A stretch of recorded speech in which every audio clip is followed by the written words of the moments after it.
అందరికీ నమస్కారం. నేను మీ దేవి. శాడిస్ట్ మొగుడు 45వ భాగం. రచయిత వనజ గారు. ఇదే కదా శర్మగారిల్లు? అవును అంకుల్. ముందుగా ధనుంజయ్ ఇంకా కౌశల్య దిగేసరికి ఆఫీస్కి వెళ్ళడానికి బయటకు వచ్చిన శర్మ వారిని చూసి ఆశ్చర్యపోతూ, సార్ మీరు ఇక్కడ అంటూ చేతిలోని ఫైల్స్ పక్కన పెట్టేసి ధనుంజయ్ పక్కకు వెళ్ళాడు. Good morning sir. Morning Sharma. Good morning madam. Kausalya నవ్వి సైలెంట్ అయిపోయింది. వాళ్ళ అకాల రాకకు సందేహపడుతూనే వెనక దిగిన కశ్యప్ని అతని వెనుకున్న మనుని చూసి శర్మ ఇంకా షాక్ అయిపోయాడు. మాన్సి నువ్వేంటమ్మా ఇక్కడ అని శర్మ అడుగుతున్నంతలో ఇక్కడే చెప్పేయాలా లేక లోపలికి రానిచ్చేది ఏమైనా ఉందా శర్మ అని ధనుంజయ్ అడగడంతో, అయ్యో క్షమించండి సార్ అంటూ నలుగురిని కూడా సాధారణంగా ఇంటి లోపలికి వెల్కమ్ చెప్తాడు శర్మ. షకు షకు అంటూ పిలుస్తూ వెళ్ళి వంటింట్లో ఉన్న తన భార్య రాగినితో 4 కప్పులు కాఫీ తెప్పించాడు శర్మ. వాళ్ళు ముగ్గురు రూపాలు తెలియకున్న భర్త బాస్ కాబట్టి పేరు తెలిసి మా వారు ఎస్టీఏ చైర్మన్తో దగ్గరగా ఉంటారు. వారి పిల్లలు మా ఆయనకి బాగా తెలుసు.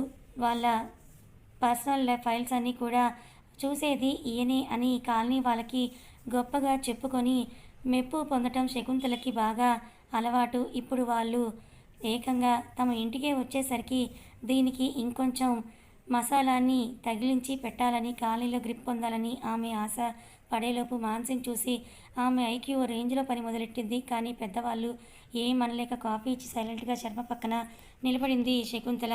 మామయ్యని పలకరించాలని మనసు పీకుతున్న పక్కనున్న అత్తయ్యను చూసి ఆ సాహసం చేయలేక కాఫీని తాగలేక నేలచూపులు చూస్తూ మానసి కాఫీ అయిపోయేలోపే ధనుంజయ్ స్ట్రైట్ ఫార్వర్డ్గా మ్యాటర్ చెప్పడంతో, సార్ మీ తోటి వాళ్ళ ఇంటికి పిల్లనిచ్చేంతటి వాళ్ళమా అని మెల్లిగా నసిగాడు శర్మ. మా తోటి వారంటే మేము మనుషులం కాదా శర్మ? అయ్యో అలా కాదు సార్. మరి ఇంకెలా? నీ పర్మిషన్ అడగడానికి రాలేదు, ఇన్ఫర్మేషన్ చెప్పడానికి వచ్చాం. అమ్మాయి మా ఇంట్లోనే ఉంటుంది. నా కోడలి ప్రసవం తర్వాత వాళ్ళకి పెళ్లి చేయాలని మేము నిర్ణయించాము. తన తరపున మేనమామగా నువ్వు బాగుంటుందని చెప్పడానికే వచ్చాం అని ధనంజయ్ గారు క్లియర్ కట్గా అంతా కూడా చెప్పేసరికి ఇంకా మసులుతూ ఆలోచిస్తూనే ఉన్న శర్మనే చూస్తూ, శర్మగారు నా గురించి మీకు పూర్తిగా తెలుసు కదా, తెలియనిదంటూ ఏమీ లేదు అని ఆయన వైపే చూస్తూ కశ్యప్ చెప్పి ఇప్పుడు ఏమంటారు అని కశ్యప్ అడిగేసరికి దానికి శర్మ, అమ్మాయికి ఇష్టమే కదా బాబు, ఇంకా మాదేం లేదు ఇందులో, మాకు కూడా ఇష్టమే అని తొణికిసలాడకుండా సమాధానం చెప్పేశాడు. ఈసారి అప్పటి నుంచి వీళ్ళ మాటలు వింటున్న షక్కు వీళ్ళ అమ్మలాగా ఇది కూడా ఏ విధంగా చేసుకుంటుంది అనుకున్నా పర్లేదే, మంచి ఉన్నోడిని బుట్టలో వేసుకుంది, దీంతో కాలనీకి ఏకైక సెలబ్రిటీ అయిపోతానని అనుకుంటూ ఉంది. కశ్యప్ శర్మతో మాట్లాడింది తను అనాథని, అతను కూడా ఒక ఎంప్లాయీగా చూడమని. అయితే పిల్లాడు డౌన్ టు ఎర్త్ ఏమో అని అపోహపడింది షక్కు. అన్ని మాటలయ్యి ఇంకా మనస్ఫూర్తిగా శర్మ ఒప్పుకున్నాక వాళ్ళకి చెప్పేసి మళ్ళీ బయలుదేరారు ఆ నలుగురు. హైదరాబాద్కి వచ్చి ఇన్ని రోజులైతే ఒక్కసారి కూడా ఇంటికి నీకు రావాలనిపించలేదా అని శర్మ మనోని కాస్త అలకగా అడిగేసరికి, సారీ మావయ్య, మళ్ళీ అత్తయ్య గొడవ చేస్తుందని నేను రాలేకపోయాను. అలా అనుకోకమ్మా, మాకు మాత్రం పిల్లలు ఎవరున్నారు నువ్వు తప్ప అని శర్మ మానసి తల నిమిరేసరికి నవ్వుతూ చూసింది మను. కారులో కూర్చొని కశ్యప్ చేతిని తెగ ఊపేస్తూ Kashyap happy happy so happy అని తన ఫ్లోలో తను ఉండగా అక్కడే ఇంకో ఇద్దరున్నారని మర్చిపోయింది మను. కశ్యప్ కూడా మను ఫీలింగ్ని అర్థం అయ్యి ఎగ్జైట్ అవుతూనే ముందున్న వారి వైపు సైగ చేసి కళ్ళు తిప్పి చూపించాడు. ధనుంజయ్ కౌశల్యని చూసి మానసి నాలుక ఖర్చుకొని కశ్యప్ భుజానికి తన మొహాన్ని దాచేసుకుంది. మను మనసారా నవ్వుకుంటూ మాటల్లో పడిపోయారు ధనుంజయ్ కౌశల్య. గంటలో వస్తానని వెళ్ళిన అభి 2 గంటలైనా ఇంకా రాకపోగా టైం కాస్త లంచ్కి చేరవడంతో తనే స్వయంగా వంట చేయాలని నిర్ణయించుకొని కిచెన్లోకి ప్రవేశించింది జానకమ్మ గారు, నానున్నది ఎందుకు, మీకేమేం కావాలో చెప్పండి, సిటికలో చేసేసుకొస్తాను. వద్దు మంగమ్మ, ఈరోజు రామ్కి ఇష్టమైనవన్నీ నేనే వండుతాను అని చెప్పి ఎక్కువసేపు నిలబడటానికి కాస్త అనీజీగా ఉన్న అభి కోసం తనకి ఇష్టమైనవన్నీ కూడా చేసేసి డైనింగ్ టేబుల్ నింపేసింది జానకి.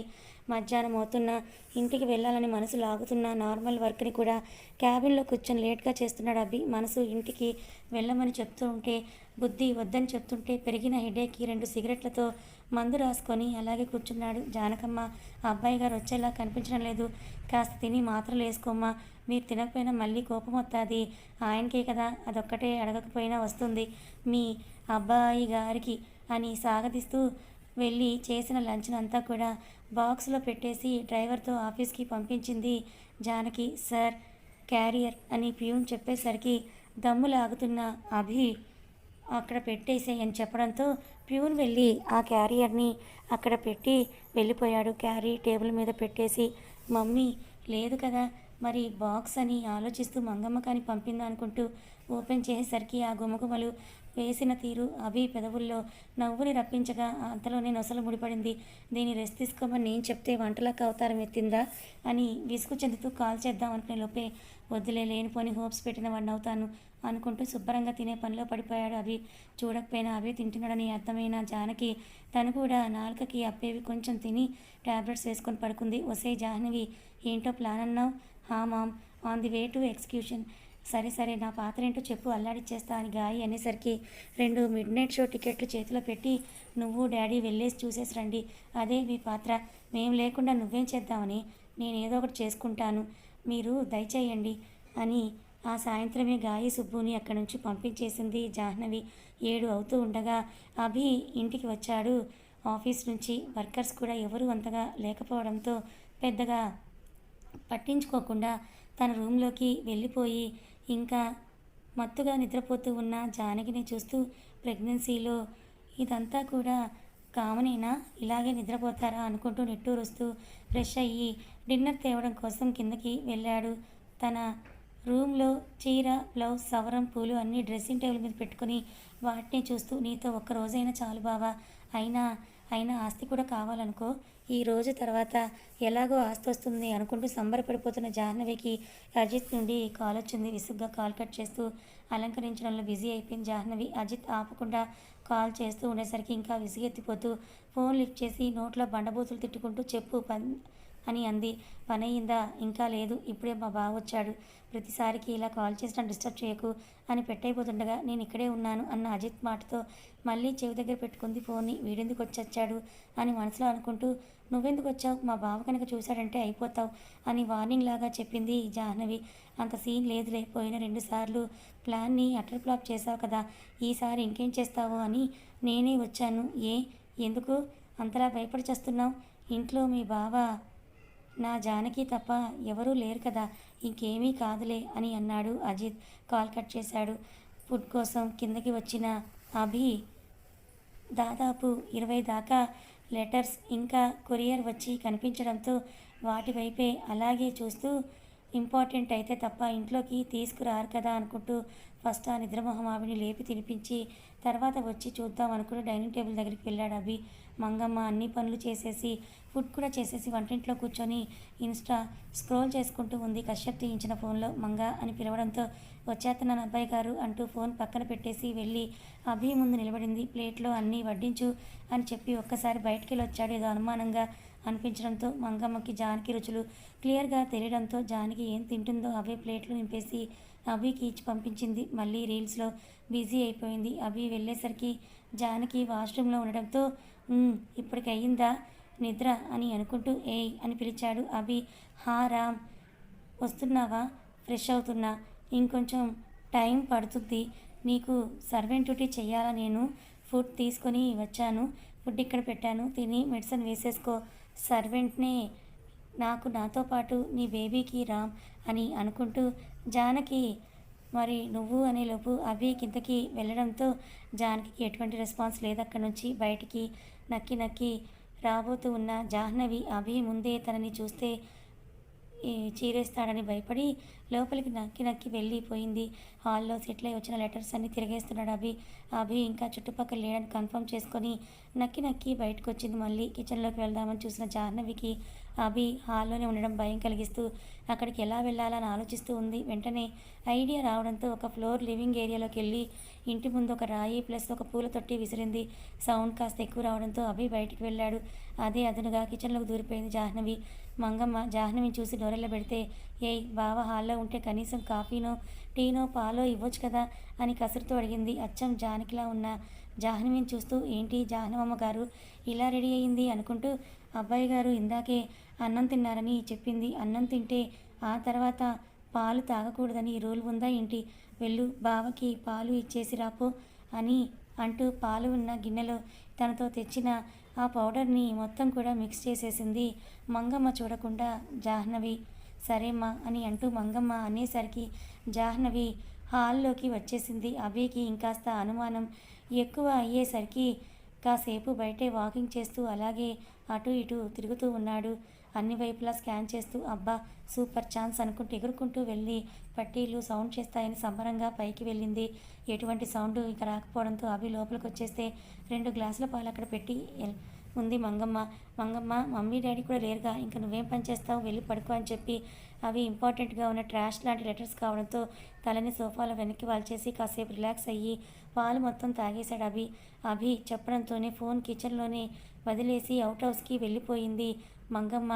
ఈ పిచ్చిది ఫుడ్ తిన్నదో లేక మళ్ళీ నిద్రపోయిందో అనుకుంటూ పాలని ఇంకో గ్లాస్ జానకి కోసమే అని దాన్ని తీసుకోబోయాడు. కానీ అంతలోనే తల తిరుగుతూ ఒంట్లో ఏవేవో అయిపోతూ ఉన్నాయి అభికి.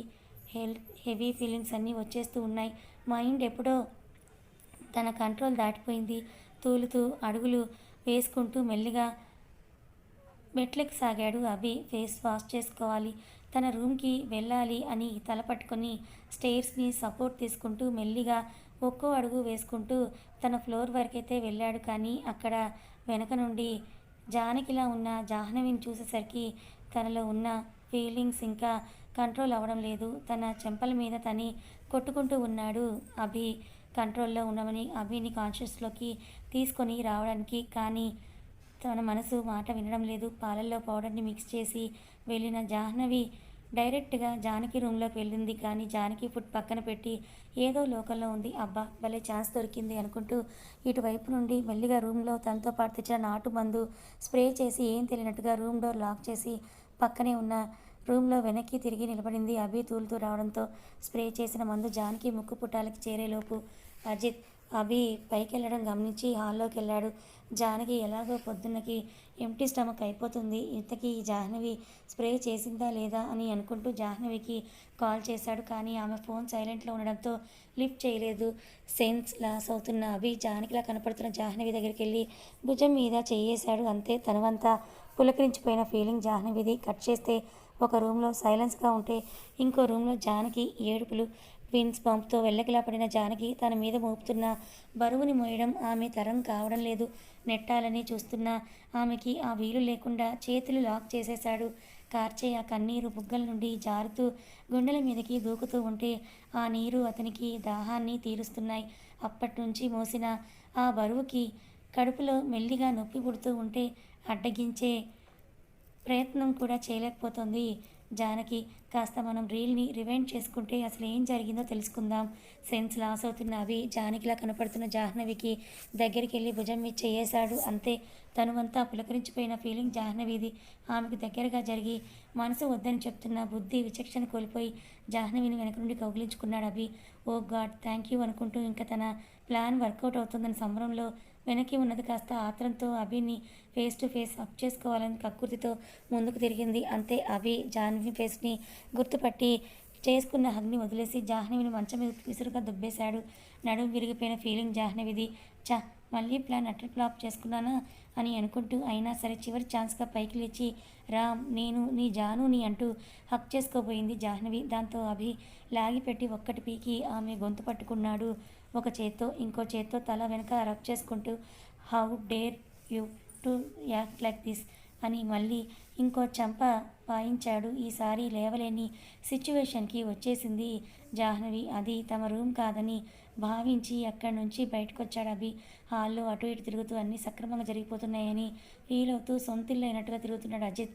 ఎక్కిళ్ళు ఓ రేంజ్లో రావడంతో కిచెన్లో ఎవరైనా ఉన్నారేమో అని అక్కడికి వెళ్లకుండా వెక్కిళ్ళని కంట్రోల్ చేసే ప్రయత్నం చేశాడు. కానీ అవి తగ్గకపోవడంతో వాటర్ అయితేనేమి మిల్క్ అయితేనేమి, వాటర్లో మిల్క్ లేకపోవచ్చు కానీ మిల్క్లో వాటర్ ఉంటాయిగా అన్న చెత్త ఫార్ములా యూజ్ చేస్తూ టీపాయ్ మీదున్న గ్లాస్ మిల్క్ గడగడా తాగేశాడు. ఇంకేముంది, అజిత్లో కూడా సేమ్ రియాక్షన్. ఫీలింగ్స్ కంట్రోల్ అవ్వనంటుంటే అభి అంత స్టేబుల్గా ఉండలేక పిచ్చి పడుతూ హార్మోన్స్ కంట్రోల్ అవ్వకుంటే జుట్టు పీక్కుంటూ స్టెప్స్ ఎక్కి పైకి వెళ్ళాడు. స్టార్టింగ్లోనే ఓపెన్ చేసిన రూమ్లోకి వెళ్ళేసరికి చీరలో తన కోసమే ఉన్నట్టు బెడ్ మీద కూర్చొని గోళ్ళు కొరికేస్తూ ఉంది జాహ్నవి. ఇంకేం ఆలోచించకుండా డోర్ వేసేసి జాహ్నవి మీదకి దూకాడు అజిత్. పులికి దొరికిన నక్కల అయింది జాహ్నవి పరిస్థితి. జాహ్నవి స్ప్రే చేసిన మందు జానికి ముక్కుని తాకేలోపే చాలాసేపు నిద్రపోవడం వలన లేక ఏమీ తినకపోవడం వలన వామిటింగ్ అయ్యింది జానకి. దాంతో చీర కొంగు అడ్డు పెట్టుకొని వాష్రూమ్లోకి పరిగెత్తింది జానకి. కథ కొనసాగుతుంది. మరి అజిత్ జాహ్నవీలు ఒక్కటయ్యారా? ఎవరు తీసుకున్న గోతిలో వాళ్ళే పడతారన్నట్టు వాళ్ళు తీసుకున్న ప్లాన్లో వాళ్ళే ఇరుక్కున్నారు. మరి ఇక్కడ అభి పరిస్థితి ఏంటి? జానకి మీద అలా బలప్రయోగం చేసింది ఎవరు తెలుసుకోవాలనుకుంటే ఛానల్ని ఫాలో అవ్వండి. కథ నచ్చితే లైక్ చేయండి. Thank you so much.